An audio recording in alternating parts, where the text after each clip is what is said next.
आपल्या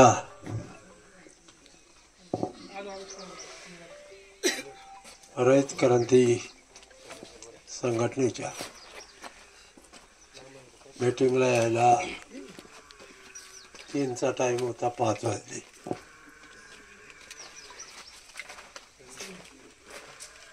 त्याबद्दल दिलगिरी व्यक्त करतो. आज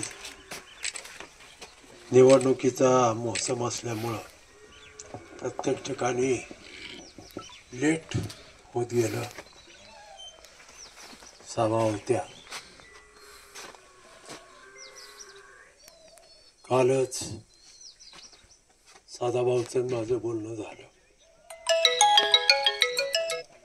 आणि भाऊला मी विनंती केली कार्यक्रमात आहे भाषण चालू की भाऊ, हॅलो, माझा मुलगा रणजित शिंदे फोन करतो हा अपक्ष निवडणुकीला उभा केलेला आहे, तर त्याला समर्थन द्यावं. आणि भाऊनी दीपकराव असतील, सर असतील, सगळ्यालाच सूचना दिल्या आणि सगळ्या कार्यकर्त्याला बोलवून घेऊन सगळ्याला समजावून सांगा अशा पद्धतीचं काम भाऊनी केलं. रयत क्रांती संघटना आणि भाऊचे माझे संबंध गेले अनेक वर्ष फार चांगले आहेत. आम्ही बाहेर परदेश दौऱ्यावर सुद्धा भाऊ आणि मी एकदा गेलो. त्यामुळं भाऊचे आणि माझे वैयक्तिक संबंध चांगले आहेत. काही कारणामुळे आपल्याला पक्ष उभा राहावं लागलं.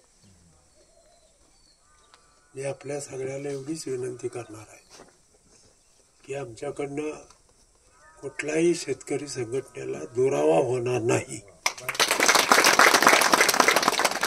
अशा पद्धतीचं काम आम्ही करू. पहारवाले पाठिंबा द्यायला देणार आहेत. त्यांची काहीतरी मीटिंग 1-2 दिवसात होणार आहे. तेही पाठिंबा द्यायच्या तयारीत आहेत. तर अशा पद्धतीनं शेतकऱ्यासाठी काम करणाऱ्या या संघटना, त्यांचा पाठिंबा मिळाल्यानंतर रणजित शिंदे यांना निवडून यायला अधिक बळकटी येईल.